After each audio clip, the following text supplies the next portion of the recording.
CW here. I just got back from the store and I figured I'd bring you guys along and show you a couple things that I picked up. Actually Amazon too. I forgot about this one. I'll show you what I got, and I wanted to do a video on new set of dies. So that's what this video is actually about. What you do when you get a brand new set of dies. So real quick, because it's not that important, I've been looking for muzzle loader cleaner in a while. I like that Thompson Center stuff. I used to call it moose milk, but you can't ever find it. So I saw this. It says it's water-based solvent for black powder and muzzle loaders. So hopefully you can read that. So I figured I'd try it. I've been using straight alcohol and it's been working, but I wanted to try something different. So I picked that up. This here is just a cheapie. It kept popping up. My Amazon feed, and it was 70 or $78, something like that, like 56% off. It was under 40 bucks, $36. I figured if nothing else, I could stick it on an air gun and try it out. So it's a red and green dot. Green dot is what I was wanting. So if nothing else, is that. And it's TRS 25-esque. It does come with a riser, so you can use it on the AR. And it's an integral base. The base is fixed to the sight, so you can't take it off. So it doesn't have that aim point style base on it. But if you didn't need that, it's fine. It's got one cross pin for a recoil lug and then 2 screws to clamp it on. Red and green dots, a couple of different settings, high and low. No shake awake. I think it's 4 minute dot. For the money, if it holds 0, it'll be fine. But this isn't about that. That's all it is. And then I needed some 1680. I thought I had a few pounds of it. I must have used it up. So I grabbed a pound of this, and I wanted some more Enforcer because I've been using this lately. It's brand new powder to me. And if you've never used it, it's a lot like H110 296 number 9. It's a fast burning Magnum pistol powder, but it's fine. I mean, like if you've ever taken apart a 22 Magnum bullet, pulled the bullet out and looked at the powder, very fine balls. So it's a spherical powder, but super fine, like half the ball size of H110 296. So really small. It's been working pretty good. I won't say it's great, but it's been pretty good. So I wanted to get another pound of that. So I picked those up. And here's something that I do on my powders, because I have a few powders. Well, as soon as I get them, I like to write on them when I got them. So let's put on here December 23. I don't care about the exact month, but it's nice because you could go by lot numbers and look at the manufacturer, and maybe if you could find where they list it, you could find it when it was made. And you still don't know when it's made, but at least you know when you bought it. If you go to a retailer where you regularly see their powder turnover, you know it's pretty new powder. And you still don't know how long it's at the distributor. But this is a newer label. That's a newer label. That hasn't been out that long. So this powder was probably made this year or last year.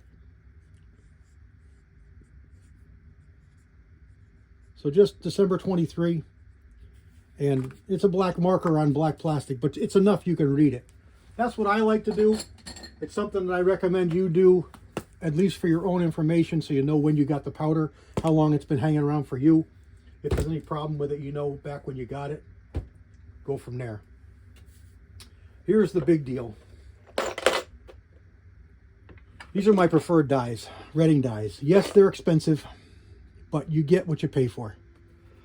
I decided to make the jump and go to 300 hammer the day I found these. These came to be, I had a search on eBay. I left it there and let it announce to me whenever 300 hammer dies became available on eBay. And these come up. I saw they were Lee. I know Lee. I know my problems. They work, okay?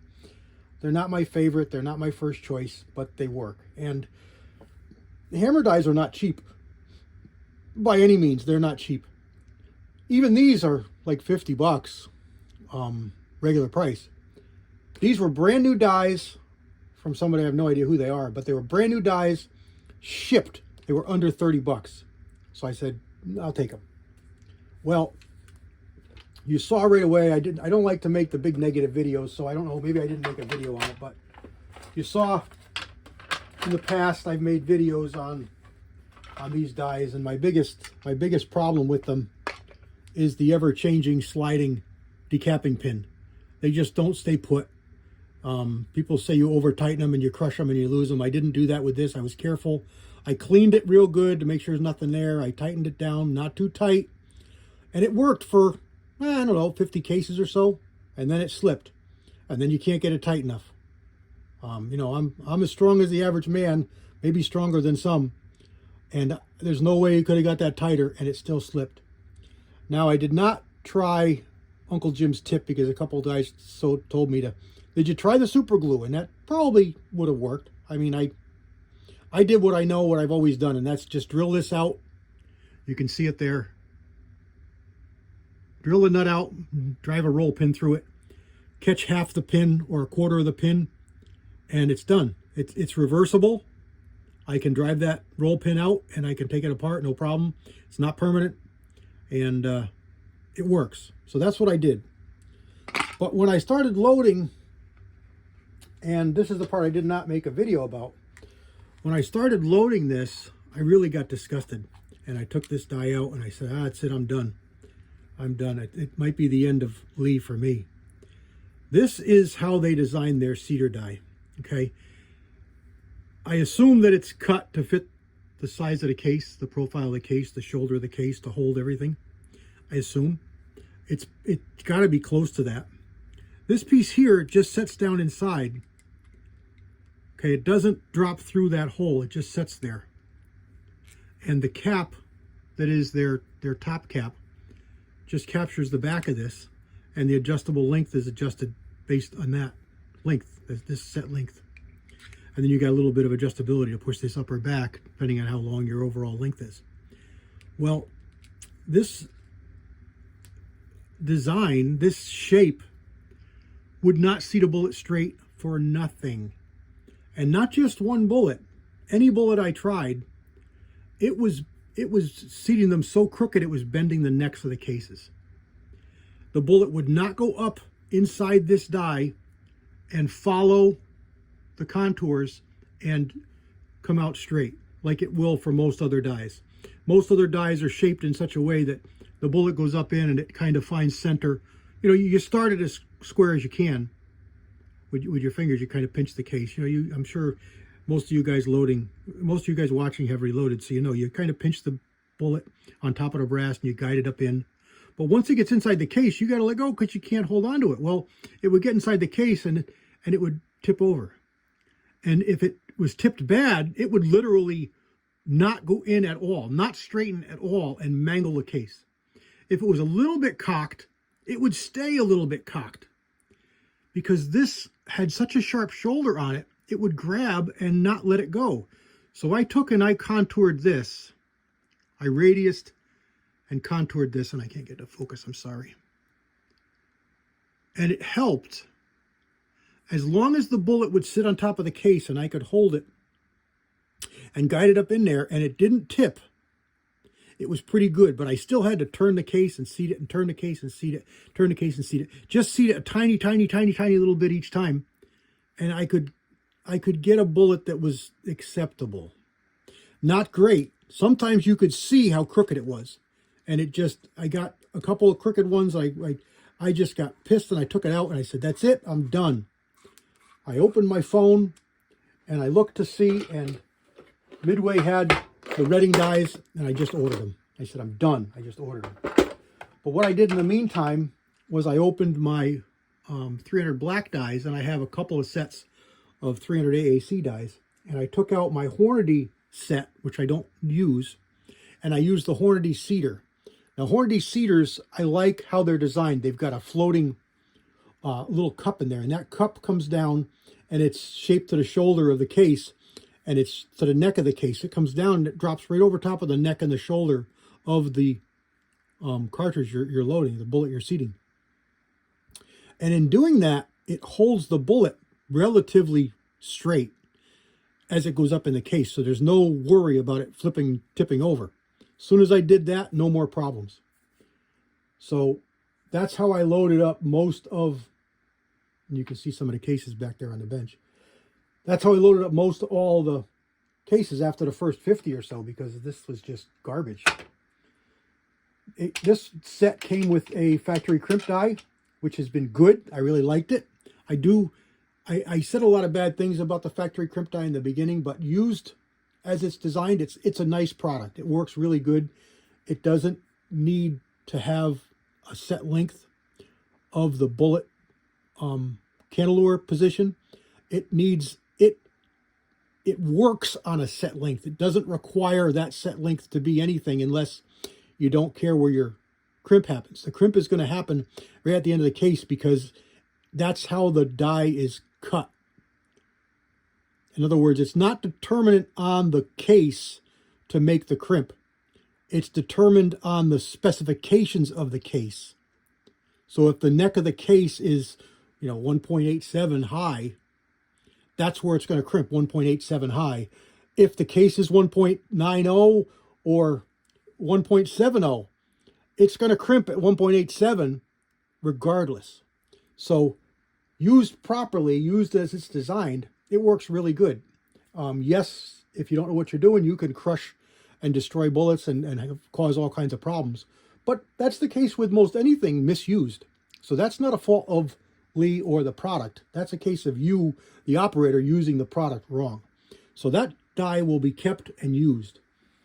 These dies are going to go on the shelf and probably either never used again or handed down to somebody who's just starting out, who can use them but understand that they're limited in what they can do. So after that big long spiel, and I try not to make it negative about Lee. Yes, I don't like them, but I don't want to poo-poo on them. I know a lot of you guys like them, and a lot of you guys use them, and a lot of people use only them, and that's all they've used, and they love them.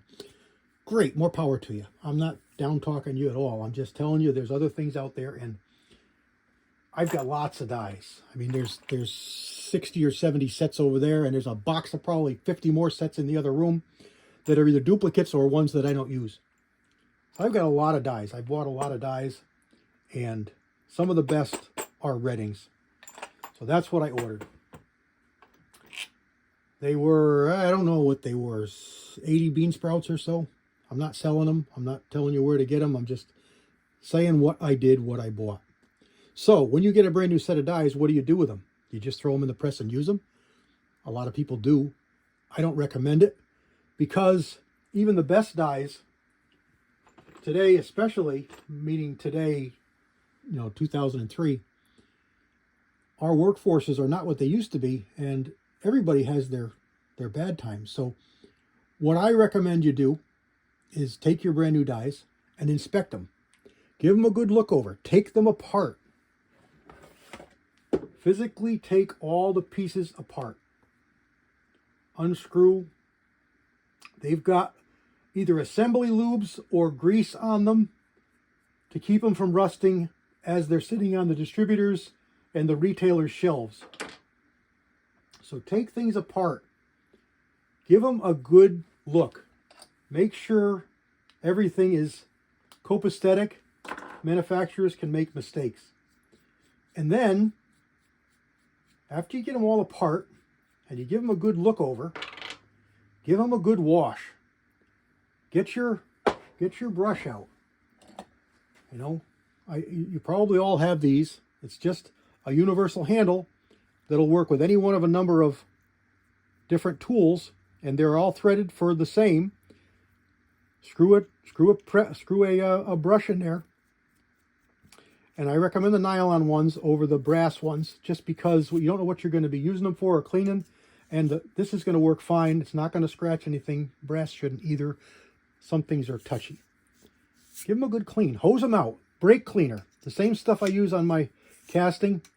I buy it by the case. I recommend the same to anybody who I'm advising when they're starting out. Hose the thing down. Hose it off. It's going to take all the oils out. It's going to take everything away. And hopefully flush out oils, chips, debris, filings, anything that could be in your die that's going to cause problems for your reloads, your cases. It's either going to scratch them, or it's going to cause a stuck case, or whatever. This is cleaning, YouTube. This is not assembly of a firearm, of anything like that. This is cleaning. You accept cleaning of rifles. This is cleaning of tools. That's all we're doing. Like, same thing. Clean it out. Hose it out. Clean it out. Dry it. Blow it off. Apply a little bit of lubrication. A light lube, like you would with your firearm. Just wipe it off. They can rust. This is raw steel. There's no bluing or anything on here to give it any kind of protection. You just saw, can you see that? That's a fleck of metal from manufacturer. I just wiped one off there before I said something to you. It's probably on my finger. Right there it is. I don't know if you can see it, but it's just a tiny little fleck of metal. It was on the die. That can get inside. That can scratch. Flush it off, clean it off. That's the reason for that.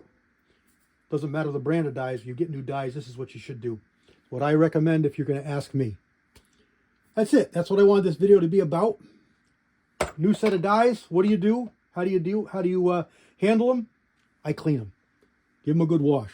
Soap and water's fine. Blow them off. Obviously, water's going to create rust. Brake cleaner is fine.